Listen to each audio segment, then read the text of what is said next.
You are about to get on stage and you check down, your zipper has ripped. What do you do when unforeseen circumstances happen to you just when you're about to go on stage and take off the show?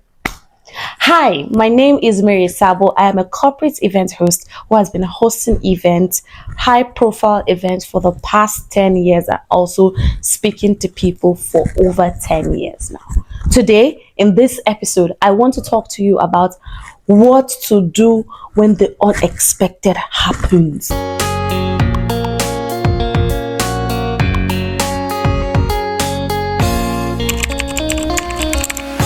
Budding and aspiring event hosts, come closer. What will you do if everything that could go wrong actually goes wrong? I'm talking technical issues, lateness, awkwardness, everything. What would you do? What should you do? This is a safe space for you, and on this episode, I'm going to be sharing with you all you need to know to handle unforeseen circumstances like a pro. Are you ready? Let's get right into it. I'm going to be sharing with you quick tips on staying calm and witty when unforeseen circumstances happen to you or with you once you're hosting an event. For instance, lateness. You're about to introduce a speaker and the speaker is nowhere to be found or not yet in the hall. What do you do? Because you already have the itinerary planned out by the event organizer when you had your pre-call event, pre-call meeting, yes. And then they're telling you that this person is not around. What do you do? Okay, I'll share a practical example. The other day, I was hosting an all-white event for females, high-level top executive.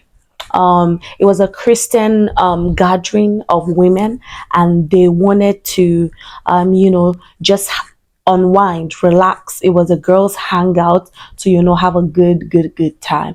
And so I was supposed to call someone to come share about the person, the convener that brought them to that particular event, and the person was nowhere to be found. Do you know what I did? I just said, DJ, please give us some music, let's stretch our feet and dance a little bit, say hello to someone beside you. And that's how it got saved. And someone that employed my services for that particular job said, she is so smart. That was such a smart move. You see, just like that situation was salvaged.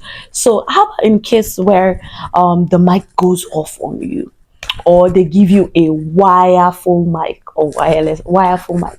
What do you do? Because it's not easy moving around with mic that has wire in it and all of those things. Or then the sound just goes off. What do? You project. Okay, I remember one time I'm going to be sharing a lot of personal experience here so that you understand the realities of these things, so that when they happen to you, you remember that Coach Mary said this thing. I like the sound of Coach Mary. Anyways, let's get back into it. So it was a tech event, their first Ado Ekiti 2024, and then we didn't start for 1 hour 30 minutes. First, they are techies. They don't really send you get. So everybody was there in the hall. Everybody was just minding their business. All the tech bros, they were just doing their stuff. Females were there as well. And I came up. The first thing to do when you have taken people's time like that is to firstly apologize.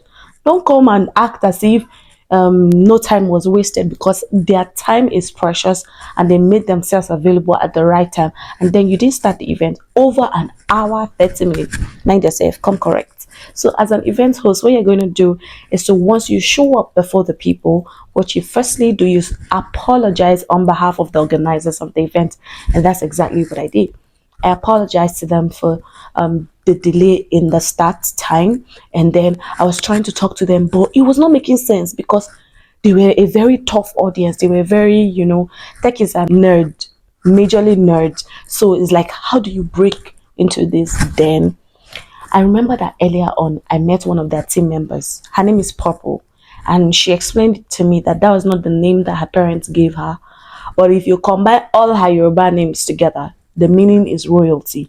And then purple as a color stands for royalty. And that's how they started calling her Purple. So what I did was, before I went up on stage to talk, I sent someone to help me get chocolate biscuits that was in purple wrap. Get me something that has purple wrap. And then I called her and I told her to tell us a story of how she came about the name Purple. And she shared that story and she was intrigued. And then I brought out the purple chocolate and I gave it to her. I'm like, this is a gift from me to you. And everybody was like, oh, it warmed the atmosphere. And that's how I was able to break in to the techies. And then we started having a conversation. I went on to ask them how they're doing, how they're feeling, and all of that good stuff. Remember that you are the energy box for any event at all. So make sure you don't allow them drag your energy. You'll be on top of your game. Sometimes it really can be daunting, but that is why they employ your service. Even if it's your first event, always remember in the back of your mind that Coach Mary said that I am the pilot of this particular flight and it must reach safe landing. So I gotta come correct with my energy as well. Okay. You're possibly done with your next segment and the next speaker is nowhere to be found. Panic. No, don't announce panic to your audience. Calm down. You've got this, remember. So before you go for any events, you must have planned out things that you're going to do, like icebreakers, questions, brain teasers, Q&As, and all of these things. That's the right time to slot it in. So the right way to go every time, you remember the theme about the event and then you ask questions along that line, or sometimes just do something extremely out of the blues. Just ask them a funny question like, if you have a dice and you're asked to roll a dice, if you get the number 6, you walk away with $2,000. If you don't get the number 6, you walk away with nothing. When people hear money, ladies, especially dollars, it does something to their mind. So they will begin to talk within themselves, and that way you're whiling away time. And hopefully, before that conversation is done, the next speaker is ready, comes, take over the mic, and you see, just like that, you handled it like a pro. Next up is awkward silence. How do you handle that moment of awkward silence? Maybe, for instance, you blanked out or forgot your lines. Easy peasy. So I'm going to tell you what to do. Breathe and throw in a light-hearted comment or joke like, you know, that moment when your brain takes a coffee break. Because you're human, right? And they would understand that you're human and these things happen. Rowdy or distracted audience. When a speaker is speaking and the audience are very rowdy and they're not paying attention, what do? You communicate to them, but be firm. You can say something like, we want to honor our speaker. Please let's give him or her full attention. Thank you. Just those words. It shows that you're firm, but you're communicating that we need to honor the person speaking, because it takes a lot to prepare and be there to, deliver a speech to you. So you see, you're handling it like a pro. I know you're already getting there, right? So you need to understand that these things happen, whatever it is.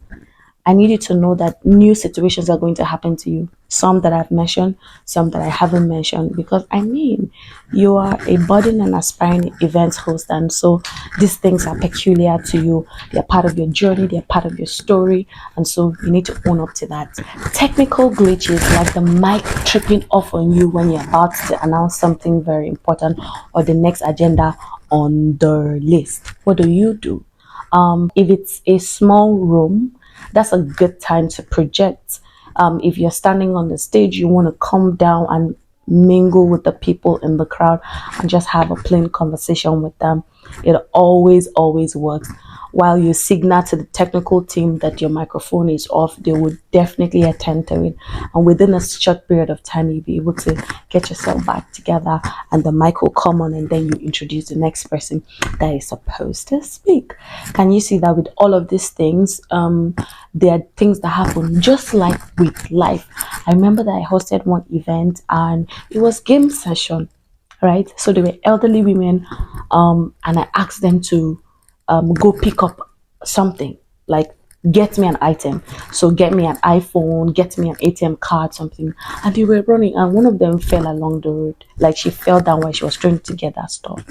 And the convener of that particular event said something profound, because me, I was already demoralized. Like, these people are elderly people, executive officers, like high profile women that leaders in their respective field.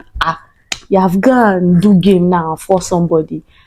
I was like discouraged and all of that. But the convener said something, because she's a life coach, and she said to them, when life hits you, do you stay down? No, you pick yourself up and keep moving. That's how they saved me. and and we continued the game. We did other stuff, but then I was already informed that this is a possibility that they could fall. So I just encouraged them that please, you need to be careful as you're running so that doesn't happen. Can you see? Just like that, you handle it like a pro. Because I did. It was my first time, and I was almost demoralized and discouraged and everything. But I'm telling you practical examples so you see that these things actually happen. Sometimes it can really be embarrassing. Sometimes it can talk down on your, confidence and all that. But you've got this. A heel breaks, a button pops, or something spills. Yeah. How do you handle that? Um, Sometimes you can decide to just laugh it off. Because I remember that I was about to go up to introduce a speaker, and then I looked down. Zipati rip. What? But I thankfully, a fashion designer who is my friend, went to the restroom with me, and we got needle and thread, and we were able to adjust it. And that's how the situation was solved. So here are unspoken items you should go with just in case any of these emergencies happen to you. Rubber band for your hair, hairbrush, needle and thread, super glue, Panadol, paracetamol for headache, mint for breath, for your breath. You don't want to be smelling some type of way when you're talking to people. Yeah, spray, yeah, perfume oil, all those stuffs. So with all of these points of mine, I hope that you've been able to get like pro tips that would help you handle unprepared, unforeseen circumstance like a pro. Have you experienced any mishap while you are hosting events? I'd like to know in the comment section. Share with me and know how did you overcome it? What did you do? And yeah, if you're not subscribed to my YouTube channel, please kindly subscribe. Hit the subscribe button, and I'll see you in the next video. You can turn on post notification so that anytime a video drops, you'll be the first to get notified. I love you all. See you. Bye. Until the next video. Bye.